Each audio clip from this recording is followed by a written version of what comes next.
One of the things that I always hesitate when we get in groups like this, people typically get defensive right away because are we contributing? We all contribute. And whether you're the direct contributor, you are the person that eats the food that the farmer plants that basically we require. So if we worry about agriculture, in a sense we're part of that chain.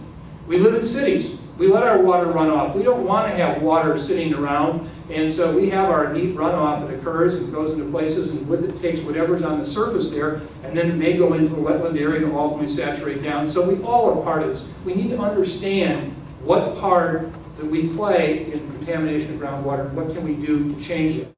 One of the interactions, one of the things that, for example, I have an intense interest in today is there are a number of you in this room, I would assume, that are taking some medication.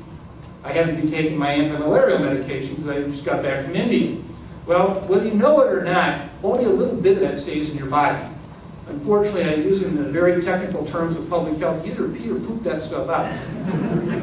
Where does that go? That goes into the sewage system, which in many cases is not broken down, which ultimately goes back out into the environment.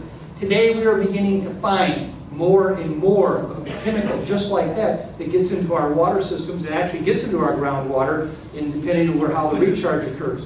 We never thought about that. We never realized just what might happen, and for us, worrying about microbes is important. So all the chemicals that we live in with and use today are part of this picture. We need to understand that.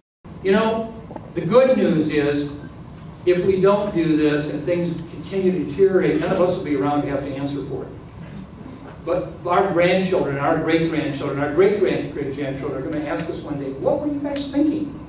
Why did you not do more to understand what you were contaminating? It wasn't just that it was easier, convenient, or inconvenient, but look what you left us for a legacy. And so one of the areas that we want to do, and that's why this is a term of legacy, we want to be certain that when our great-grandchildren use Minnesota groundwater, that they have an opportunity to use at least the same quality of groundwater that we did.